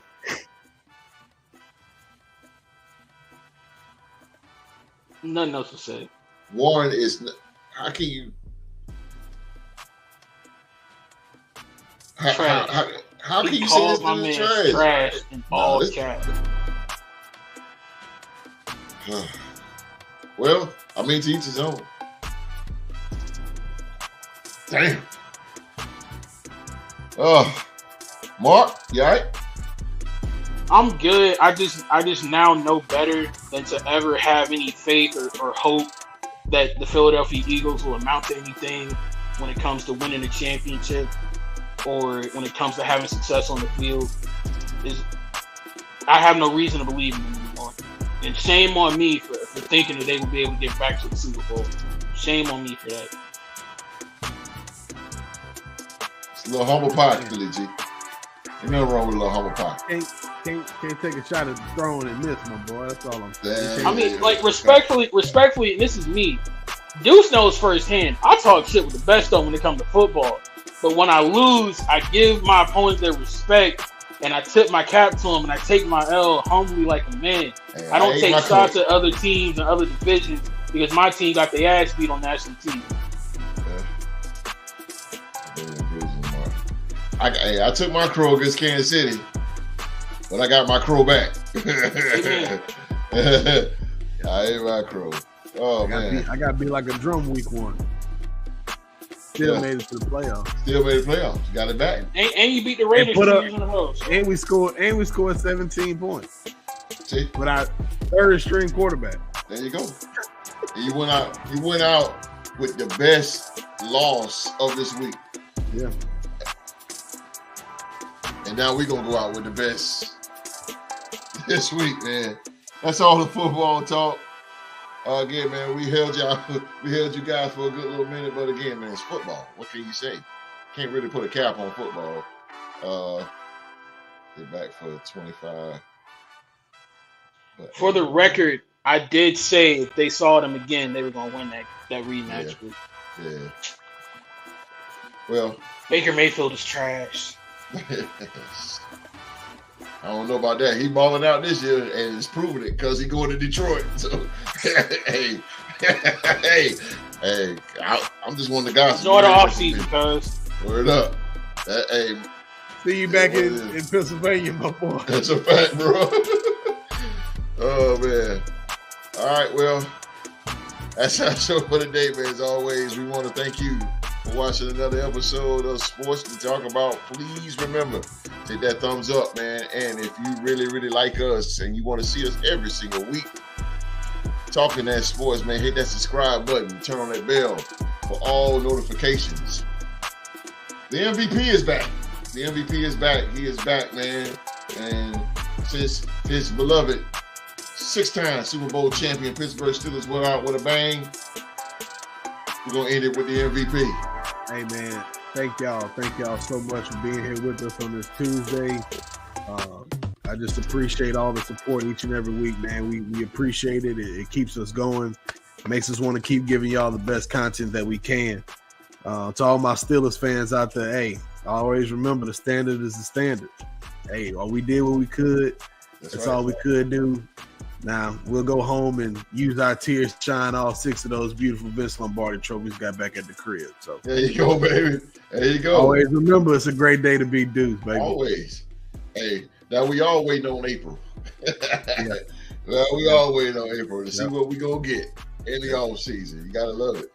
Christmas in the spring. That's it. Facts. Christmas in the damn spring.